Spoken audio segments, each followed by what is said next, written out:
On this episode of Newt's World, on February 9th, Matt Schumer published an essay on X entitled, "Something Big is Happening." In it, he outlined a future where AI would take over most computer-based, white-collar jobs and encourage those in the workforce to start using the latest AI tools now. The essay was significant in that it went viral with over 80 million views, and it raises the whole question about the emergence of artificial intelligence and the way in which that will affect the entire employment system. My guest today authored a piece entitled AI, Transaction Costs, and a Quiet Shift Towards Self-Employment, in which she details that, quote, what gets far less attention is whether AI changes how work is organized in the first place. Here to discuss AI's impact on jobs, I'm really pleased to welcome my guest, Liya Palagashvili. She is a senior research fellow and director of the Labor Policy Project at the Mercatus Center at George Mason University. Her research focuses on labor regulations, the gig economy, and the changing nature of work.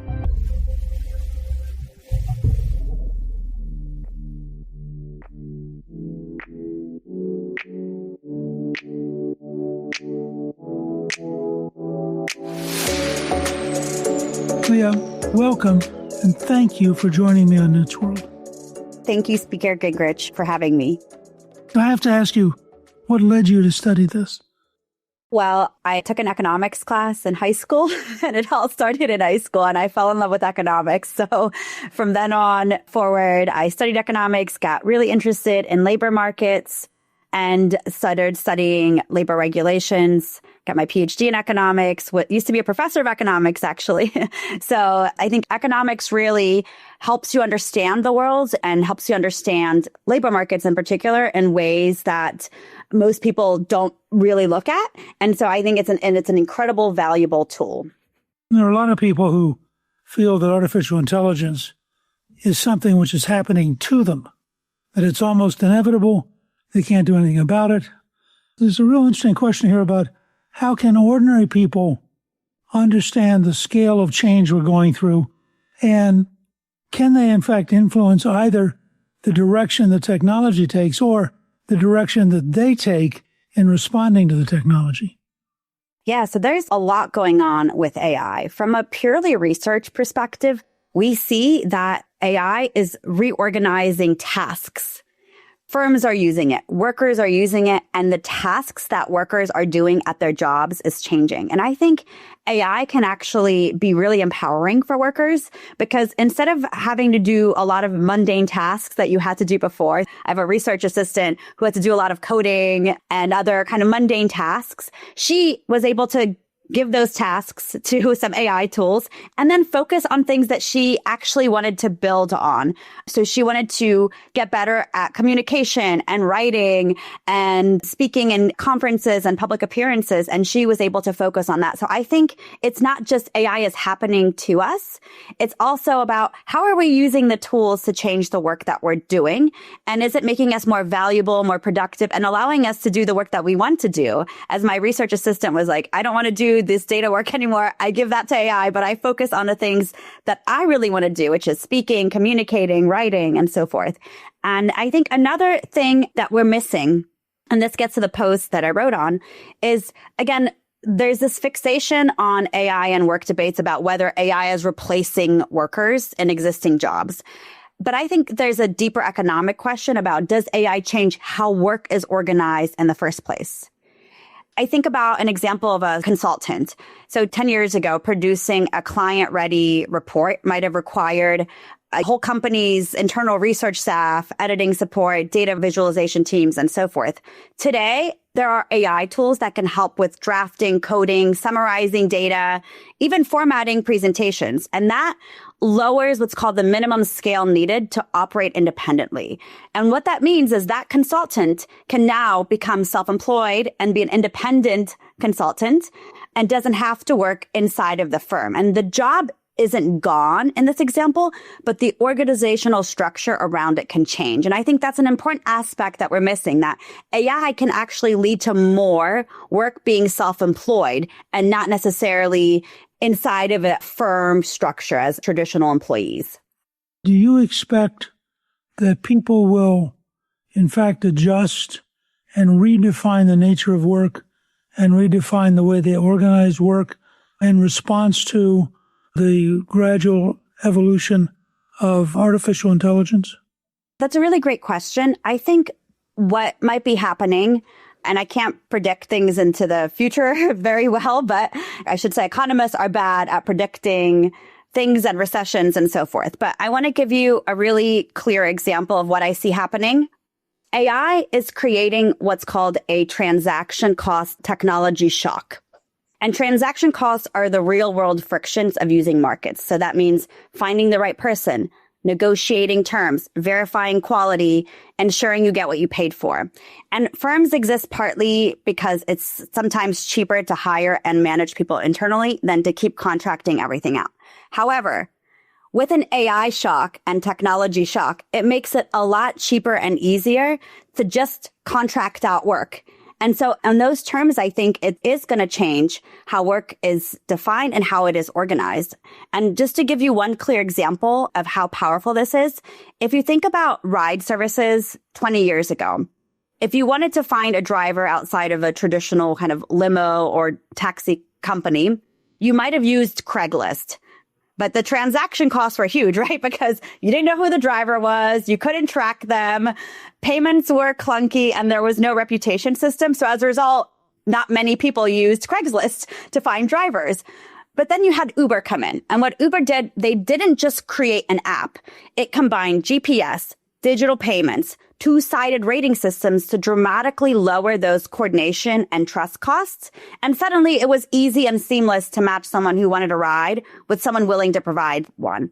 And that drop in transaction costs is what enabled the expansion of the gig economy over the past decade. Not because people suddenly changed preferences, but because technology made coordination much easier. And I think we're going to see the same thing with AI and transaction costs, or a similar thing, but applied more to knowledge work, where we're going to see it be a lot easier to contract out, to do project on project basis. And for a consultant, a researcher who was previously in the firm, they now are able to do that same job outside of the firm with all of these AI tools. So you don't need the entire internal structure.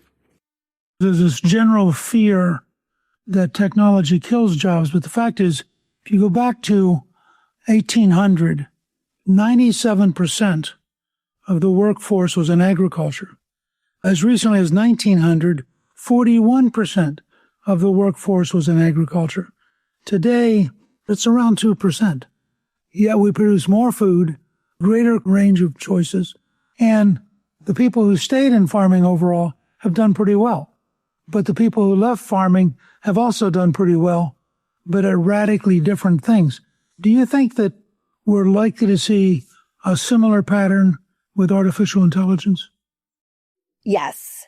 Every tech shock in the past on net has created more jobs. Now, it's destroyed some jobs in some areas, but it's created new markets and new occupations that never existed before. So if you think about in the 1900s, there were not many airplane pilots, right? Now that's a whole industry and occupation that never existed over 100 years ago. And now it's an entire industry.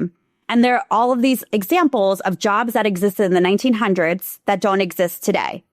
Now, those jobs were destroyed by technological changes, but that didn't mean on net that jobs were lost. On net, actually, jobs grew and the economy expanded and markets grew and new industries emerged. And I believe based on the evidence that we've seen so far from past technological changes and from research on AI today, that's going to continue to happen.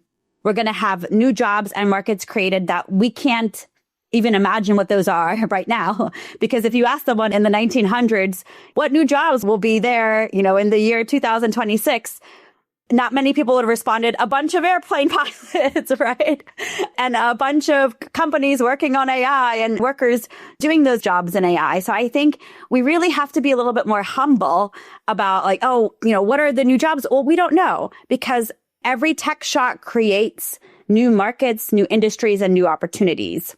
And on net, we're going to see more job growth, in my opinion.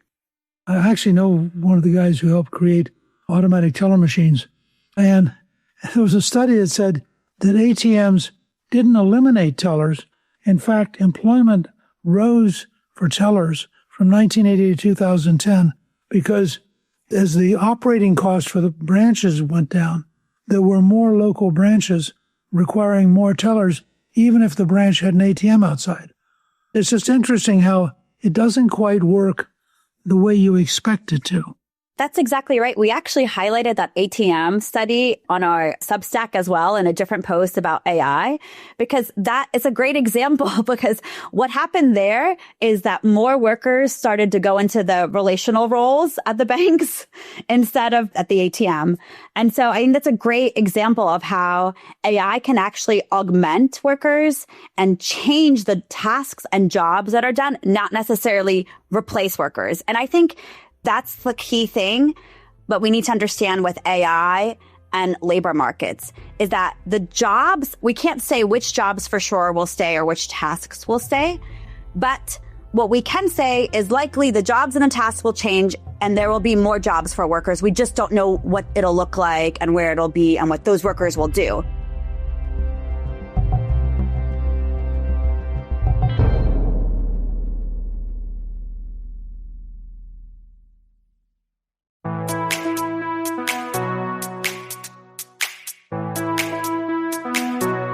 As you look at these studies, I was kind of surprised to learn that, in fact, the people who seem to gain the most productivity are the least skilled workers, while the best workers, the top performing workers, had the smallest increase in productivity. AI, for some reason, really helps train and empower the least skilled workers, but the people at the very top already have those skills, so they don't gain as big an advantage as actually the lower skilled workers. That's a great point. The evidence does show that when AI is used to augment human workers, helping them be more productive rather than outright replacing them, it can actually revive some middle-class jobs and make workers more valuable in the labor market. So these lower skilled or less experienced workers often see, as you highlighted, huge productivity gains when AI can support them. And I think that comes to a question that we've been hearing before too, in these discussions about what will happen to middle-class jobs or what will happen to the middle class. But Speaker Gingrich, the example you just used is a great one to highlight as actually it might help revive middle-skilled jobs and make workers more valuable in the labor market. It's a really fascinating change. And I should say that a lot of the higher skilled workers that I know are a little bit more concerned about AI versus lower skilled workers are like, this is great. Like I'm being much more productive. I'm learning so much. So I really think it's an interesting dynamic that's happening here.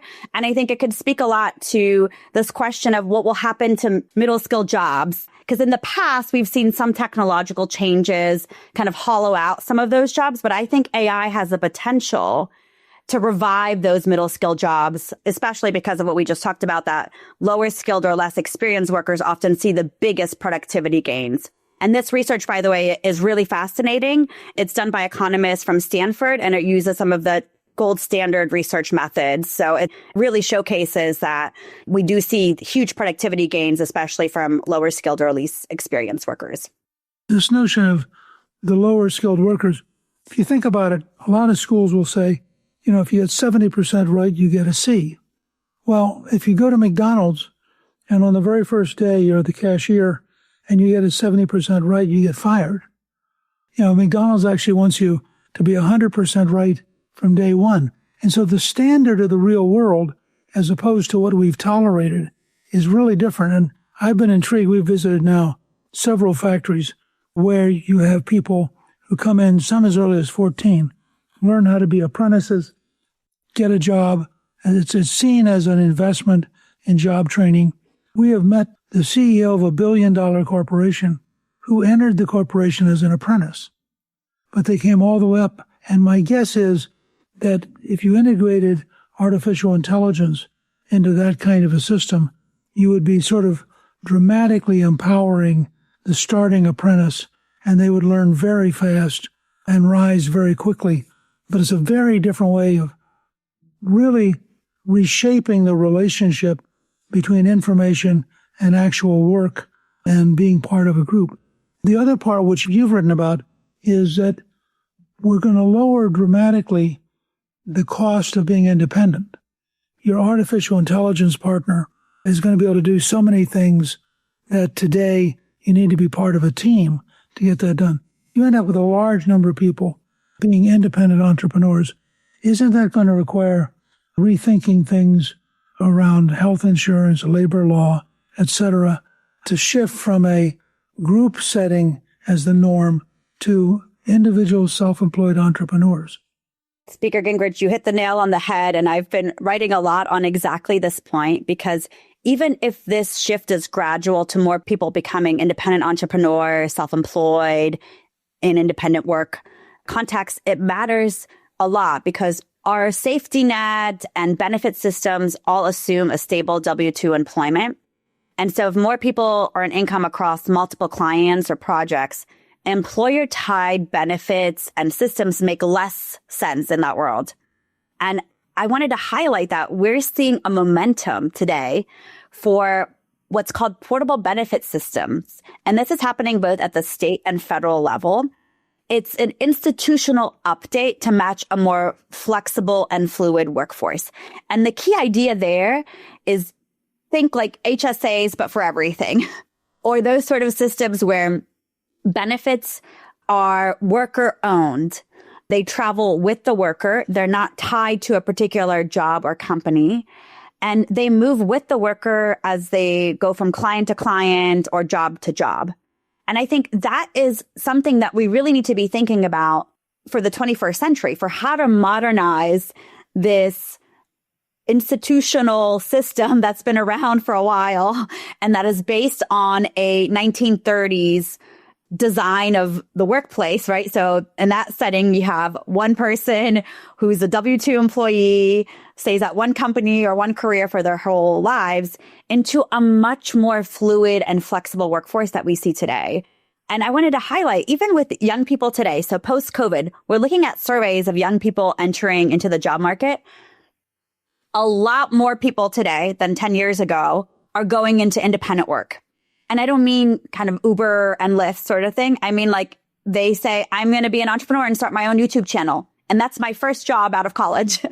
And so that is all changing now. And we really need to rethink kind of the institutional framework that we have where everything is tied to a W-2 job. And I think that's why portal benefits reforms and systems bills introduced at the state and federal level today are helping to create an update to match this modern workforce.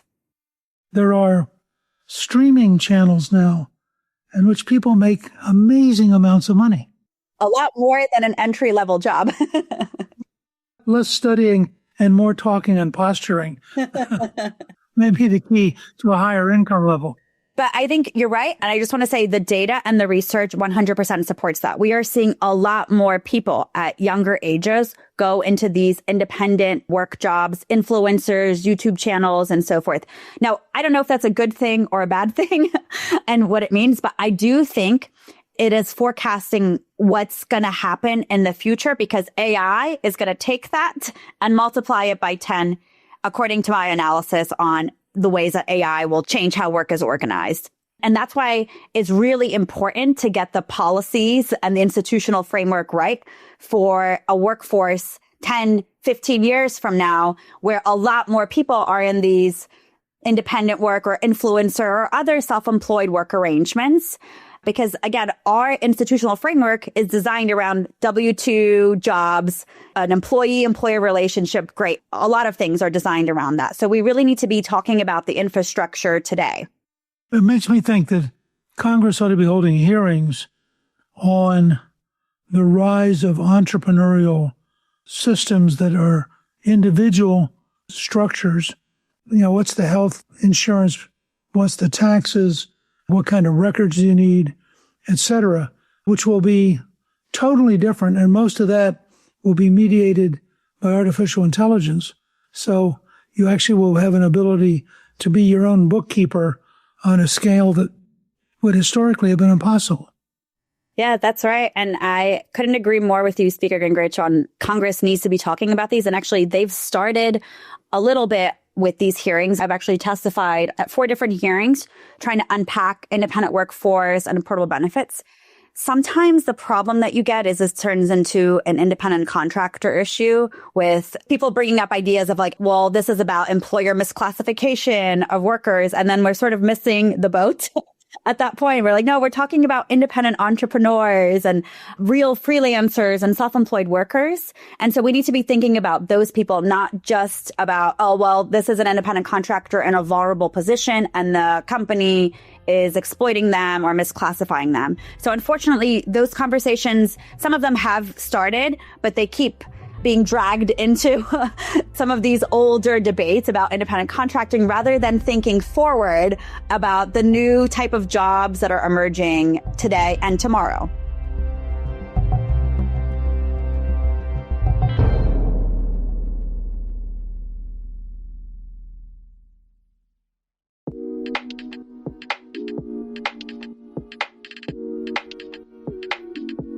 Won't there be a great deal of tension and confusion about the rise of these brand new sort of self-supported, independently functioning entrepreneurs?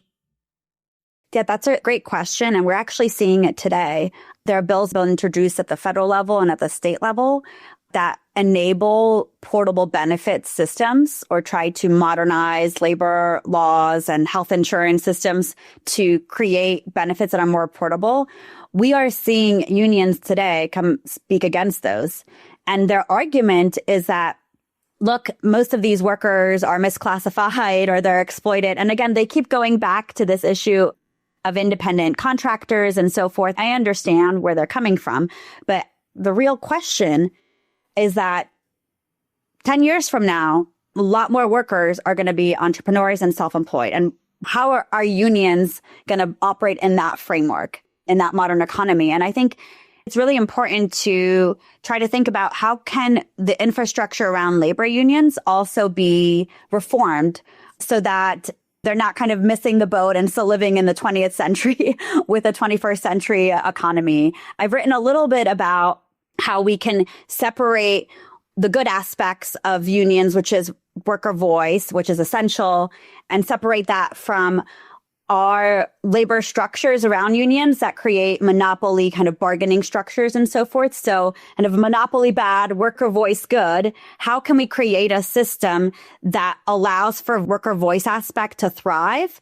But how do we move away from the monopoly bargaining structures that kind of bring things down? When you look at all this, it's a huge level of change.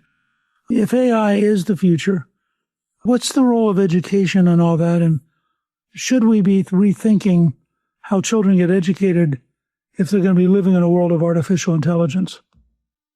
You could go 2 ways with this. So it's interesting that China is taking an approach towards AI where they're basically formally requiring educational systems to start training kids as young as 6 years old to start using AI.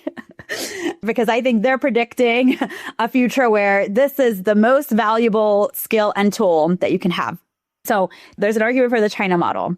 Some of the research and literature I've been reading for the other side of the model is that, no, we should not introduce AI to children this young because they need to be able to develop these critical thinking skills and other foundational skills early on so that they can later be able to assess AI's work, if that makes sense.